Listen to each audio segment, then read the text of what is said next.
It's the AP Calculus Unit 4, 5, and 5, the rapid-fire review where we sprint through an entire AP unit in just about 5 minutes. This is where you'll hear everything you need to know to push toward that 5 on exam day. If these quick reviews help you out, make sure to like, share, and subscribe so we can keep the 5 and 5s coming.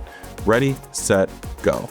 We've spent the last couple units finding derivatives of functions, but what does the derivative really mean?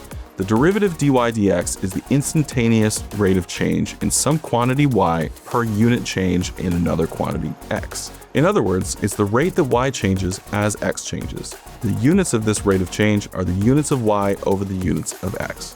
For example, if some quantity w is measured in ounces and time t is measured in days, then the rate of change in w with respect to t has units ounces per day. A common context for derivatives is straight line motion. If an object moving in a straight line has a position function given by s of t at time t, then the derivative of the position function gives the object's velocity function, v of t, and the derivative of the velocity is the acceleration function, a of t. Note that velocity and speed are related, but they're not the same. Speed is always positive, but a velocity function can have positive and negative values. The sign of the velocity indicates the direction in which the object is moving. Similarly, the sign of the acceleration gives the direction in which the object is accelerating. Therefore, when velocity and acceleration have the same sign, the object is speeding up. And when they have opposite sign, the object is slowing down. Now let's look at some ways the derivative can be used to solve problems. The first can be a tricky one, related rates. Most real-world scenarios involve multiple variables changing with time, and those variables often influence each other. In such cases, their rates of change are also connected. Think about a triangle with base length b, height h, and area a. Now imagine that this triangle starts growing in a way that keeps the proportions of its sides the same. The dimensions and area each have their own rates of change, but they are changing together.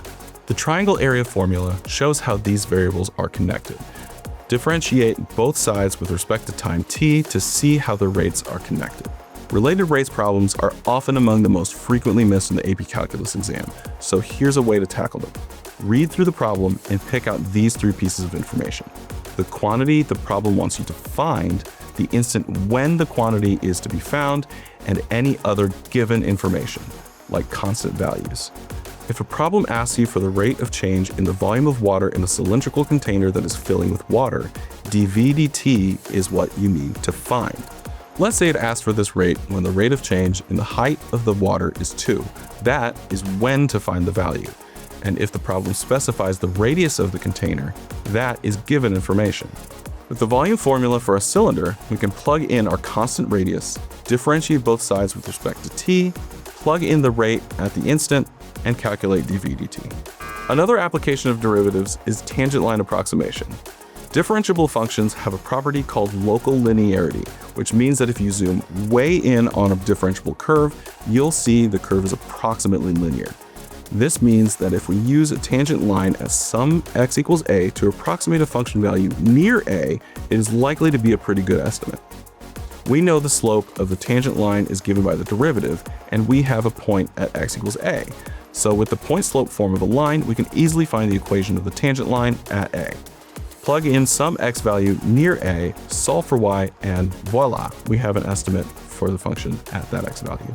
Our last application of derivatives has us jumping all the way back to Unit 1, where we ran into some limits we couldn't calculate because they yielded indeterminate results. With the derivative, we can solve some of these limits. If we have a limit of a ratio of functions that results in an indeterminate form of 0 over 0 or infinity over infinity, L'Hopital's rule tells us we can differentiate the numerator and denominator independently and try to compute the limit again. Note that sometimes this limit is also indeterminate. In such cases, simply apply L'Hopital's rule again.